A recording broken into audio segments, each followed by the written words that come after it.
എറണാകുളം ചേന്ദമംഗലം കൂട്ടക്കൊലക്കേസിൽ കുറ്റപത്രം 1 മാസത്തിനുള്ളിൽ നൽകുമെന്ന് മുനമ്പം ഡിവൈഎസ്പി എസ് ജയകൃഷ്ണൻ പറയുന്നു. ചികിത്സയിലുള്ള ജിതിൻ്റെ മൊഴി രേഖപ്പെടുത്തേണ്ടതുണ്ട്. പ്രതിക്ക് മാനസിക പ്രശ്നങ്ങളില്ലെന്നും ഡിവൈഎസ്പി വ്യക്തമാക്കി. ഇൻവെസ്റ്റിഗേഷൻ വളരെ സ്പീഡായിട്ട് ഫാസ്റ്റായിട്ടാണ് മുന്നോട്ട് പോകുന്നത്. നമ്മൾ ഏകദേശം ഒരു 60% അന്വേഷണം ഇതിനോടകം പൂർത്തിയാക്കിയിട്ടുണ്ട്. ഇനിയിപ്പം ഹോസ്പിറ്റലിൽ ചികിത്സയിൽ കഴിയുന്ന ആളുടെ പുരോഗതി കൂടി കണക്കിലെടുത്തുകൊണ്ട് അന്വേഷണം പൂർത്തിയാക്കുക എന്നുള്ളതാണ് നമ്മൾ ഉദ്ദേശിക്കുന്നത്.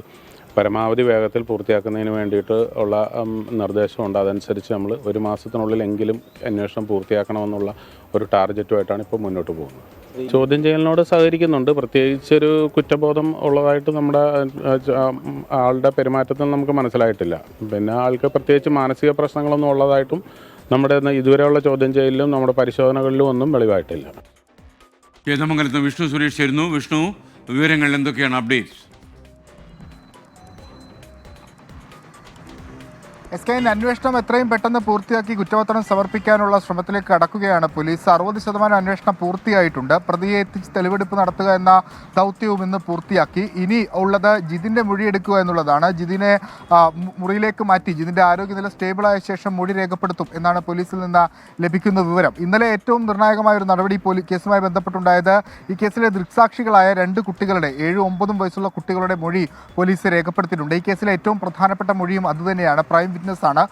ഒപ്പം ഇനി ഈ കൊലപാതക കാര്യം മറ്റാരോടെങ്കിലും ജിതിൻ പറഞ്ഞിട്ടുണ്ടോ എന്നുള്ളത് കേന്ദ്രീകരിച്ചൊരു അന്വേഷണവും പോലീസ് നടത്തുന്നുണ്ട്. ഇവർക്ക് വൈരാഗ്യമുള്ള കാര്യം ജിതിൻ്റെ കുടുംബത്തോട് ഋതുവിന് വൈരാഗ്യമുള്ള കാര്യം ജിതിൻ സുഹൃത്തുക്കളോട് പറഞ്ഞിട്ടുണ്ട്. ആ സുഹൃത്തുക്കളുടെ മൊഴി പോലീസ് രേഖപ്പെടുത്തുകയും ചെയ്തു. 1 മാസത്തിനുള്ളിൽ കുറ്റപത്രം എന്നുള്ളതാണ് പ്രത്യേക അന്വേഷണ സംഘത്തിന് മുൻപിലുള്ള ലക്ഷ്യം. അത് എത്രയും പെട്ടെന്ന് അവർ പൂർത്തീകരിക്കുമെന്നാണ് മനസ്സിലാകുന്നത്. പരമാവധി ശിക്ഷ ഋതുവിനെ ഉറപ്പിക്കുന്നതിന് വേണ്ടിയിട്ടുള്ള എല്ലാ നടപടിയും ഉണ്ടാകും.